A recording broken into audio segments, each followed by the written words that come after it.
애굽에서 가나안으로 가장 빨리 가려면 지중해 연안을 따라 블레셋 땅을 통과해야 합니다. 이렇게 지름길로 가면 일주일 정도면 가나안에 들어갈 수 있습니다.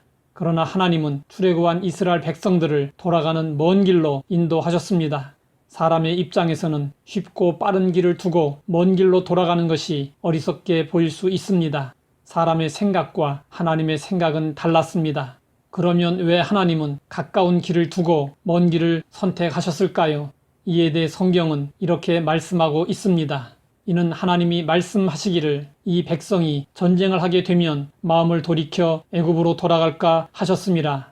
블레셋 땅을 지나는 길은 가깝기는 하지만 그곳에 블레셋 사람들과 전쟁을 해야 했기 때문에 하나님은 이스라엘 백성들을 배려해서 적절한 길로 인도하셨던 것입니다.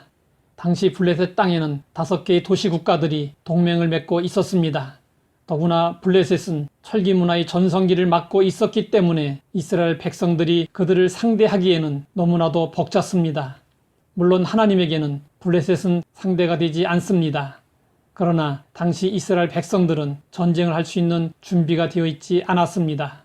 그러므로 하나님은 이스라엘 백성들에게 감당하지 못할 시험을 허락하시지 않으셨습니다.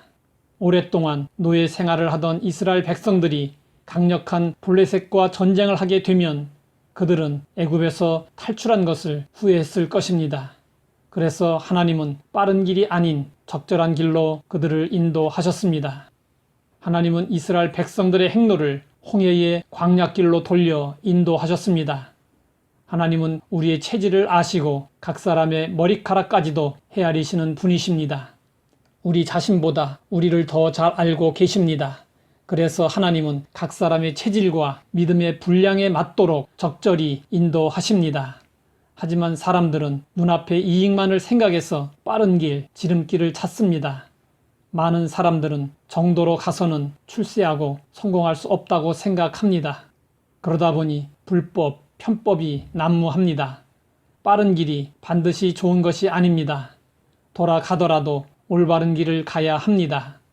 우리는 종종 하나님의 인도를 답답하게 생각할 때가 있습니다. 그러나 하나님은 빠른 길보다 적절하고 올바른 길로 우리를 인도해 주십니다. 기독교 사상가이며 저술가인 C.S. 루이스가 이런 이야기를 했습니다. 산 절벽 아래 집이 있다면 우리는 곧바로 이 집에 갈 수 없습니다. 곧바로 뛰어내리면 가기는 하겠지만 살아서는 가지 못할 것입니다. 그 집을 가려면 산등성이를 돌아서 가야 하는데 돌아가면 자기 집과는 멀어집니다. 하지만 멀어지는 바로 그 길이 집에 가까이 가는 길입니다. 하나님은 선하신 뜻 가운데 우리를 적절히 인도하십니다. 때로는 멀리 돌아가게 하실 때도 있습니다. 그러나 그 길이 우리에게 유익한 길입니다. 이 사실은 우리가 인생 여행을 마칠 때 분명하게 드러날 것입니다. 비록 지금 하나님의 뜻을 이해할 수 없고 우리 인생의 여러 국면에서 모순이 있을지라도 우리는 그런 상황을 섣불리 판단해서는 안 됩니다. 끝까지 하나님을 의지하고 선하신 인도를 기대하며 실망하지 말아야 합니다. 많은 사람들이 오래 참지 못하고 서두르지만 하나님은 세월을 통해 우리를 연단하십니다. 그러므로 우리는 오래 참고 견뎌야 합니다. 우리가 기대한 빠른 길은 아닐지라도 하나님의 인도를 받아 바른 길로 가는 것을 우리는 기뻐해야 합니다. 하나님 아버지, 우리를 인도하실 때 적절히 인도해 주시는 것을 알게 하시니 감사합니다. 빠른 길보다 하나님이 인도하시는 바른 길로 가는 것을 기뻐하게 하옵소서. 예수님의 이름으로 기도드립니다.